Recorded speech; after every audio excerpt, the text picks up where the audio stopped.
Everyone, welcome back to my channel.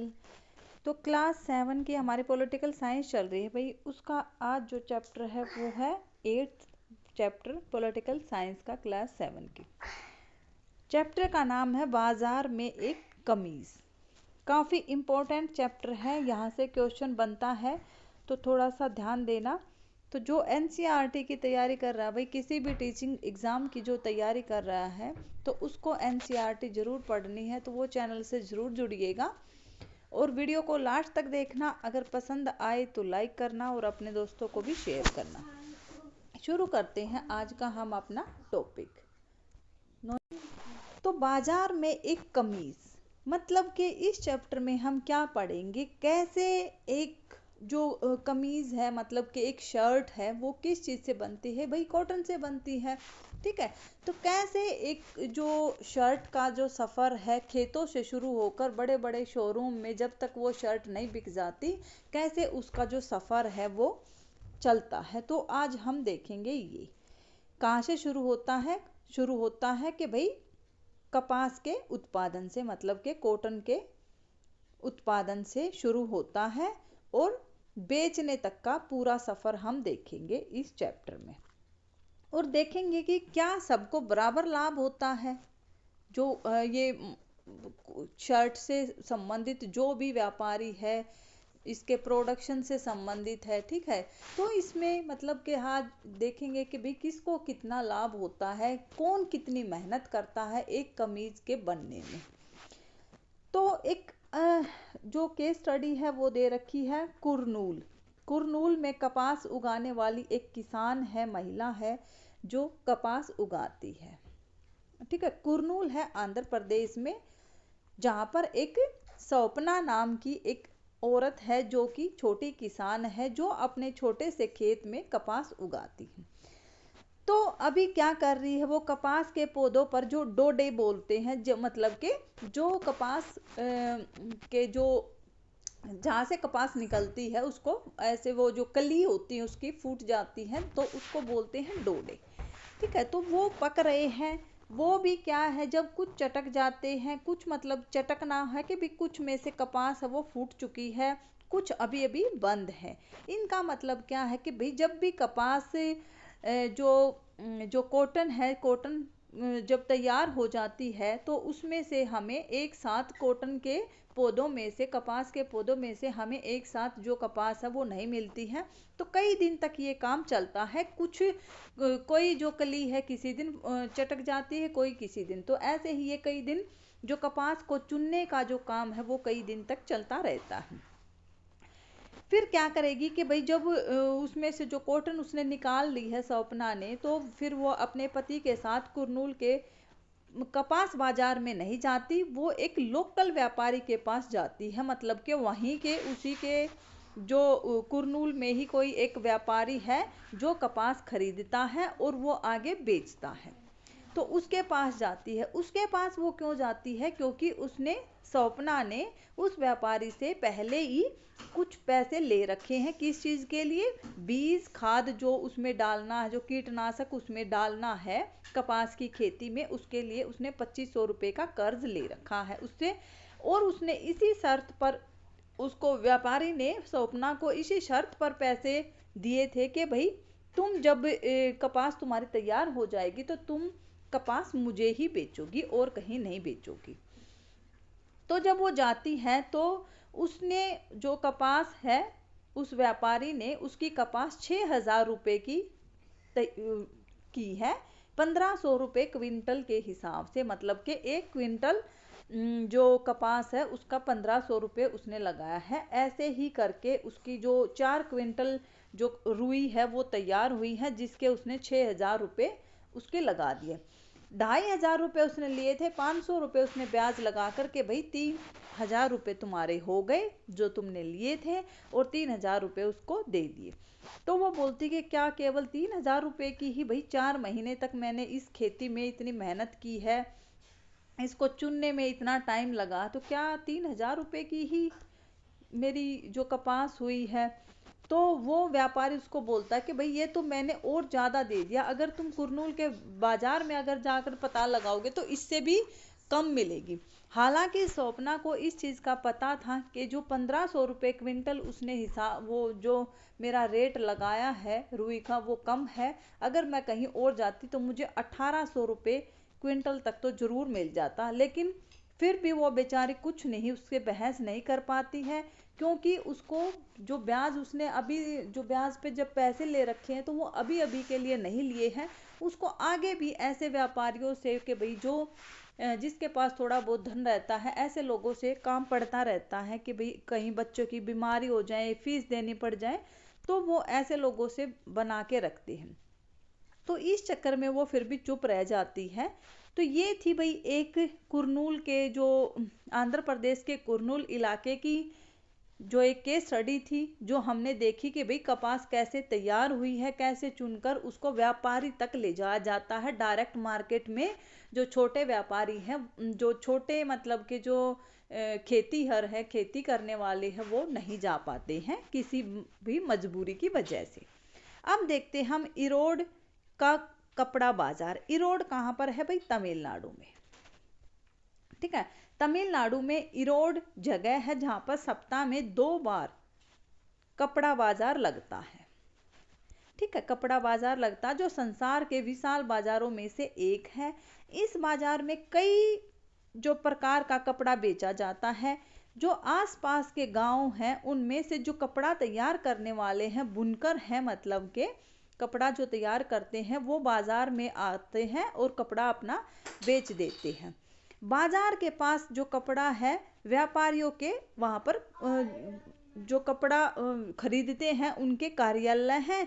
जो इस कपड़े को खरीदते हैं उनके मतलब उन्होंने अपने ऑफिस बना रखे हैं, जो मार्केट में आकर कपड़ा ले लेते हैं। ठीक है, फिर है कि बाजार के दिनों में वहां पर आपको बहुत सारे जो बुनकर हैं वो मिलेंगे, जो व्यापारियों के ऑर्डर के अनुसार कपड़ा बनाकर लाते हैं। मतलब कि जो व्यापारी अपना कार्यालय खोल लेते हैं, अपने जो ऑफिस मतलब के बना लेते हैं कि भाई हमें ये कपड़ा चाहिए, वो बुनकरों को पहले ही ये बोल देते हैं कि ऑर्डर दे देते हैं कि भाई हम तुम्हें सूत देंगे। सूत है कि भाई जिससे तुम कपड़ा तैयार कर रहे हो। ठीक है, वो कच्चा माल, कच्चा माल के लिए सूत है, कपड़े के लिए कच्चा माल है सूत। ठीक है, वो पहले ही बुनकरों को जो ये दे देते हैं कि भाई हम तुम्हें इतना सूत देते हैं और तुम हमें इसके वो कपड़ा तैयार करके देना।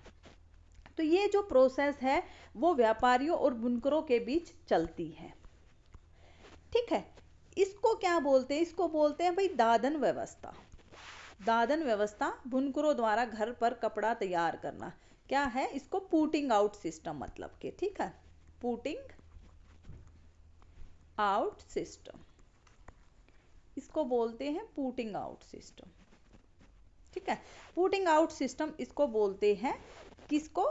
जो इसमें क्या है कि पहले ही जो व्यापारी है ये डिसाइड कर लेते हैं कि हमें कितना कपड़ा चाहिए।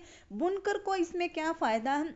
एक तो उनको सूत कहीं से नहीं खरीदना पड़ता है। ठीक है, उनको सूत खरीदने के लिए ना किसी से उधार लेना पड़ता है, न किसी से इंटरेस्ट पे मतलब के पैसे लेने पड़ते हैं, न उनको ये चिंता है कि भाई हम कैसे खरीदेंगे।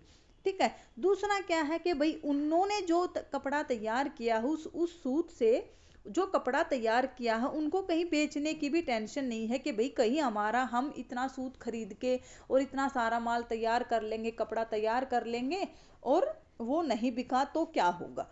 ठीक है, तो इसमें 2 तरह के उनको ये फायदे हैं कि भाई उनको ना सूत खरीदने की टेंशन है, ना कपड़ा बेचने की टेंशन है, वो आराम से बेच सकते हैं। और इसमें क्या है कि भाई इसमें जो बुनकर हैं उनको और किसी बात का पता नहीं चलता कि भाई जो हमसे कपड़ा खरीदा जा रहा है, मतलब कि हमें सूत के बदले हम जो मतलब सूत दे दिया जाता है, उसके बदले हम कब तैयार माल दे देते हैं और कुछ रेट पे मतलब उनको कुछ प्रॉफिट उनको हो जाता है, थोड़ा बहुत उनको अपने मजदूरी के हिसाब से मिल जाता है।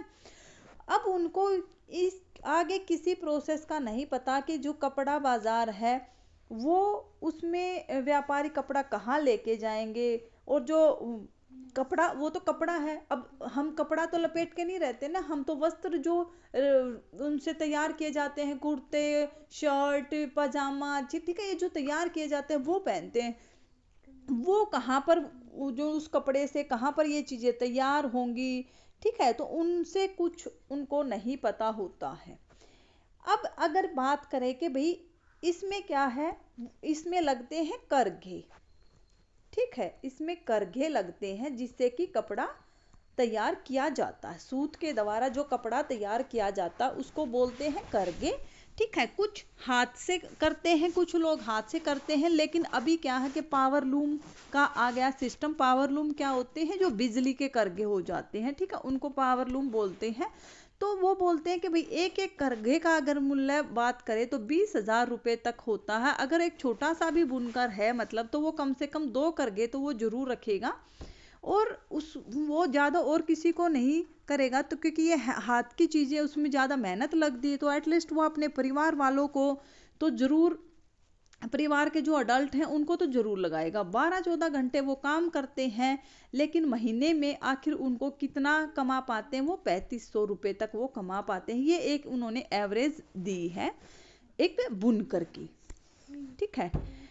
तो जो ये दादन व्यवस्था है जिसमें कि मतलब पुटिंग आउट सिस्टम है, इसमें वही बताया गया है कि भाई जो कच्चा माल है वो व्यापारी देता है और तैयार माल प्राप्त करता है, और जो बुनकर है वो अपने घर पर ही इस जो चीज है उसको चलाता है, मतलब करघों को अपने घर पे या अपने ऐसे कहीं लगा लेता है जो उनकी ही जगह रहती है।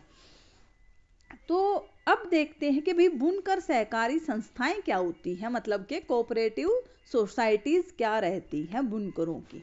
तो ये सिस्टम जब है कि भाई दादन व्यवस्था में क्या है कि व्यापारी और बुनकर को बहुत कम पैसा, जो व्यापारी हैं वे बुनकरों को बहुत कम पैसा देते, कि जैसा हमने देखा कि 20-20 हजार रुपए के करघे अगर आते तो फिर भी वो महीने में बेचारे 3500 से के आसपास रुपए कमा पा रहे हैं, तो मतलब वो बहुत कम उनको पैसा देते हैं।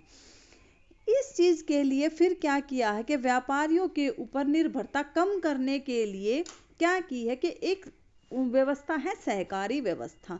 इसमें क्या है कि जो बुनकर है वो आपस में ही 10-20 लोगों का ग्रुप बना के और एक संस्था बना लेते हैं, जिसमें वो सूत खरीद लेते हैं, किसी एक व्यापारी से वो सूत खरीद लेते हैं, और अपना जो तैयार माल है वो सबका सेम काम रहेगा, ठीक है।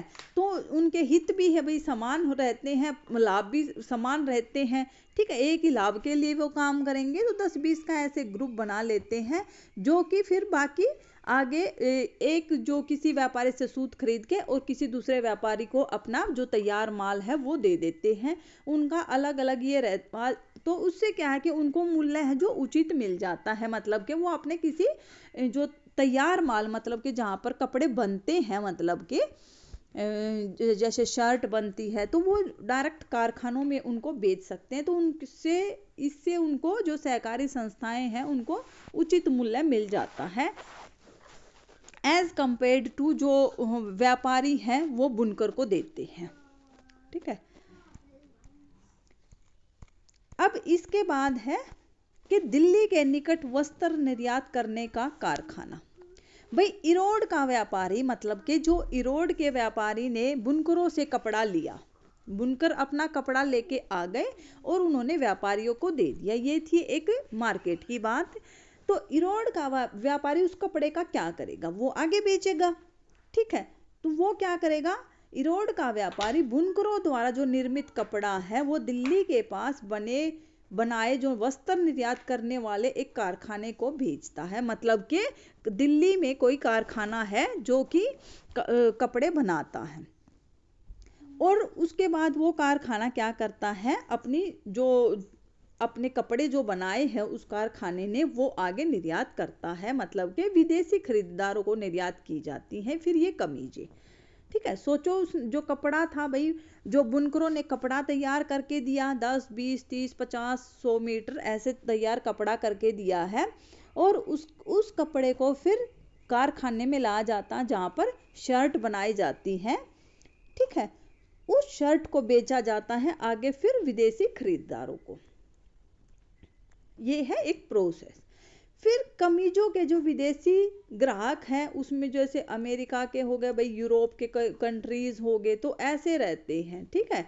जो काफी स्टोर्स की श्रृंखला चलाते हैं, मतलब कि वो एक श्रृंखला होती है ऐसे चेन, ठीक है, ऐसे स्टोर्स की जो श्रृंखला है वो चलाते हैं। तो ये बड़े बड़े स्टोर्स के स्वामी केवल अपनी शर्तों पर ही व्यापार करते हैं, मतलब कि वो बोलेंगे कि भाई हमें कम मूल्य पर माल खरीदना है।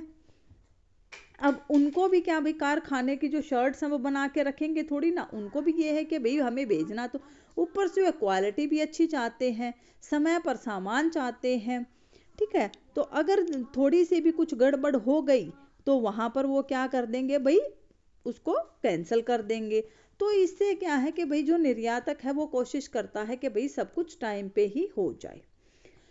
फिर ग्राहकों की ओर से इस प्रकार के बढ़ते दबाव के कारण वस्त्र निर्यात करने वाले जो कारखाने हैं वो खर्चे में कटौती करने का प्रयास करते हैं, मतलब कि जो विदेशी खरीदार हैं जब वो कारखानों पर इतनी सारी लिमिटेशन लगाएंगे कि भाई हमें तो कम जो पैसे में कम में चाहिए, क्वालिटी अच्छी चाहिए, तो वो क्या करेंगे, कारखाने वाले वो कहीं ना कहीं क्या करेंगे भाई, अपने उसमें देखेंगे भी, कारखाने के खर्चे कम करेंगे तभी तो वो उनकी शर्त पूरी कर पाएंगे, क्योंकि उनको बनवाना तो है ही, कपड़ा तो बनवाना है। लेकिन कहाँ पे गड़बड़ करेंगे फिर वो करेंगे कि मजदूरी तो कम देंगे और काम ज्यादा देर तक करवाएंगे। तो इसका मतलब अल्टीमेटली कौन परेशान हुआ भाई, मजदूर लोग परेशान हुए। इसका कहाँ इसमें क्या समझ में आ रहा है, इसमें समझ में आ रहा है कि जो छोटे तबके के लोग हैं, मतलब कि कम पैसे वाले जो लोग हैं, अल्टीमेटली परेशानी उनको ही हो रही है, ठीक है, क्योंकि वो अपना लाभ, कारखाने वाला भी अपना लाभ तो छोड़ेंगे नहीं, और विदेशी ग्राहकों को उनको सस्ते दामों पर तो उनको देना ही पड़ेगा, नहीं तो वो शर्ट बनी बनाई शर्टों का वो करेंगे क्या, ठीक है। फिर एक दे रखी है कि भाई इम्पैक्स गारमेंट फैक्ट्री है, इम्पैक्स, जिसका एक इन्होंने एग्जाम्पल ले रखा, वहां पर 70 कामगार है, मतलब के 70 लोग हैं काम करने वाले, उनमें से अधिकांश है महिलाएं हैं, ठीक है। वो क्या है, ज्यादातर अस्थायी रूप से काम पर लगाया गया। अस्थायी है कि भाई उनकी कोई परमानेंसी नहीं है, जब मन चाहे वो जो फैक्ट्री का जो मालिक है वो उनको काम से निकाल सकता है, ठीक है, जहां पर उनको जरूरत होगी तब तक वो रखेंगे। उनकी कौशलता के अनुसार जो मजदूरी है वो तय की जाती है, मतलब कि भाई काम के अकॉर्डिंग। सबसे ज्यादा वेतन की बता रहे हैं कि भाई 3,000 रुपये प्रति माह है एक दर्जी का, मतलब टेलर का जो है वो 3,000 रुपये प्रति माह उसको दिया जाता है। बाकी जो स्त्रियां काम करती हैं वो धागे काटने का, बटन टाँकने का, ठीक है, प्रेस करने का, पैकिंग करने का, इन कामों के लिए थोड़ी थोड़ी उनको मजदूरी दी जाती है। अब मजदूरी का भी इन्होंने दे रखा है कि भाई दर्जी की जैसे 3,000 रुपये देखिए हमने, प्रेस वाले की 1.5 रुपया है प्रति पीस, मतलब एक कपड़े पर 1.5 रुपया दिया जाएगा। अगर चेकिंग करनी, जांच करनी है, ठीक है, उसको 2,000 रुपये प्रति महीना दिया जाता है। धागे काटना, बटन लगाने का, इनका 1,500 रुपये प्रति महीना। तो ये देख लो 1,500 रुपये में प्रति महीना, और वो इतने इतने घंटे काम कर रहे हैं, तो उनको क्या प्रॉफिट मिल रहा है। तो अब देखते हैं कि भाई संयुक्त राज्य अमेरिका में वह कमीज, अब वह कमीज जैसे कि हमारे तमिलनाडु से शुरू होकर आंध्र प्रदेश की कॉटन से शुरू होकर, सोचो कि भाई सपना ने अपने जो खेत में वो कॉटन उगाई थी वहां से शुरू होकर संयुक्त राज्य अमेरिका में जब वो कमीज पहुंचती है तो उसका क्या है कि भाई यूएसए में कपड़ों की एक बड़ी दुकान पर बहुत सी कमीजें लगी हुई हैं। इनकी कीमत $26 रखी गई है, यानी कि 1,800 रुपये, ठीक है, बेची जाएगी, ये लगा रखी है कीमत, ठीक है। तो जब वो कमीजों के व्यवसाय ने, मतलब कि अब अगर हम देखते हैं कि भाई जब कमीजों के व्यवसाय ने दिल्ली के वस्त्र निर्यातक से कमीजें कितने रुपए में खरीदी, ठीक है, क्रय मूल्य था इसका 300 रुपये, मतलब के खरीदा, जो 300 रुपये में जो दिल्ली के निर्यातक से जहां मतलब वो कमीज बनी है, ठीक है, वहां से 300 रुपये में खरीदी है। भंडारण का जब उन्होंने फिर आगे मतलब विज्ञापन किया है, ठीक है, और जब उनको रखी है तो भंडारण का भाई जहाँ स्टोर हाउस किया है तो वहां 200 रुपये लगा है उनको।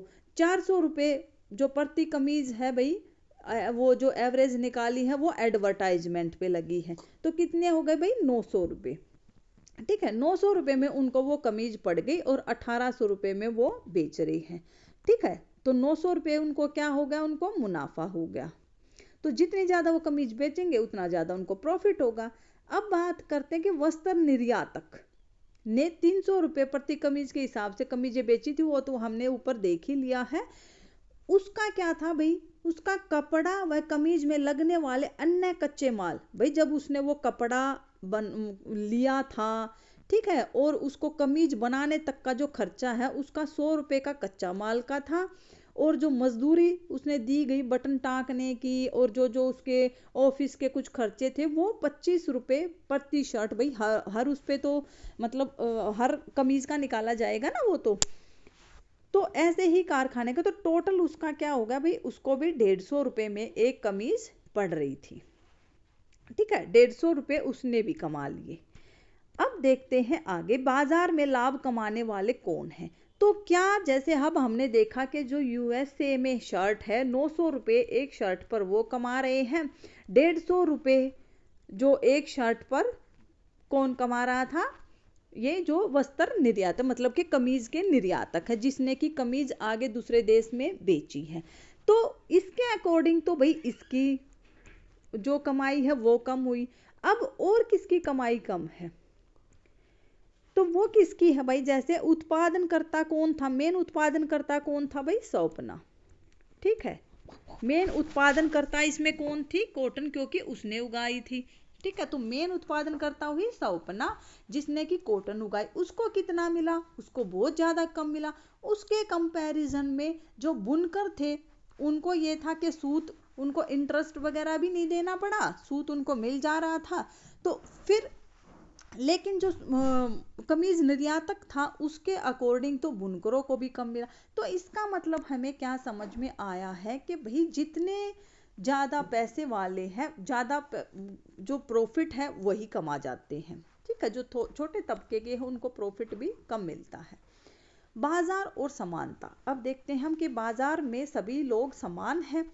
तो विदेशी व्यवसाय ने बाजार में अधिक मुनाफा कमाया। अभी हमने देखा उन्होंने तो एक शर्ट पे 900 रुपये कमा लिए। ठीक है, उसकी तुलना में वस्त्र निर्यातक का जो लाभ था वो मध्यम श्रेणी का रहा, क्योंकि उसने भी 150 रुपये तो एटलीस्ट कमाया ही है। ठीक है, जो फैक्ट्री के कामगार थे उनको मुश्किल से, किसी को ये देखो 1500 रुपये महीना, किसी को 2000 रुपये महीना, पूरे महीने में ये देख लो 1500 में 2000 में क्या होगा। ठीक है, उनकी रोजमर्रा की मुश्किल से जरूरतें ही पूरी हुई है। ठीक है, छोटे किसान है जैसे स्वप्ना और इरोड़ के बुनकर है, उनकी मेहनत इतनी ज्यादा थी और कमाई बहुत ही कम हुई। मतलब कि मेहनत ये देख लो कि 4 महीने मेहनत करने के बाद स्वप्ना ने 3000 रुपये ही कमाए थे। अगर वो मेहनत मजदूरी वैसे करती तो कम से कम इससे इतना नहीं तो थोड़ा बहुत तो वो कमा ही लेती। ठीक है, तो ये जो सिस्टम है ये, इससे हमें क्या समझ में आ रहा है कि भाई हर लोग हैं वो बाजार में समान नहीं है। और हमारा जो लोकतंत्र है वो क्या कहते हैं कि भाई हर किसी को अपॉर्चुनिटी सेम मिलती है और सभी लोग समान है। लेकिन हम इसमें क्या देख रहे हैं कि बाजार में धनवान और शक्तिशाली लोग ही प्राय सर्वाधिक कमाई करते हैं। जिनके पास ज्यादा पैसा है, अपने कारखाने हैं, बड़ी बड़ी दुकानें, बड़ी बहुत ज्यादा जमीन है, वो लोग ज्यादा कमाई कर लेते हैं। और छोटे जो लोग हैं वो उनको निर्भर ही रहना पड़ता है दूसरों पर। ठीक है, चाहे वो कच्चा माल के रूप में निर्भर रहना पड़े या कच्चा माल खरीदने के रूप में निर्भर रहना पड़े, तो वो क्या है कि दूसरे उसमें निर्भर ही रहते हैं। तो ये था भाई एक कमीज का सफर जो एक कॉटन से खेत से शुरू होकर के बड़े बड़े शोरूम में बिकने तक का था। ठीक है, मिलते हैं एक नई वीडियो में, तब तक चैनल को सब्सक्राइब करो, वीडियो को लाइक करो।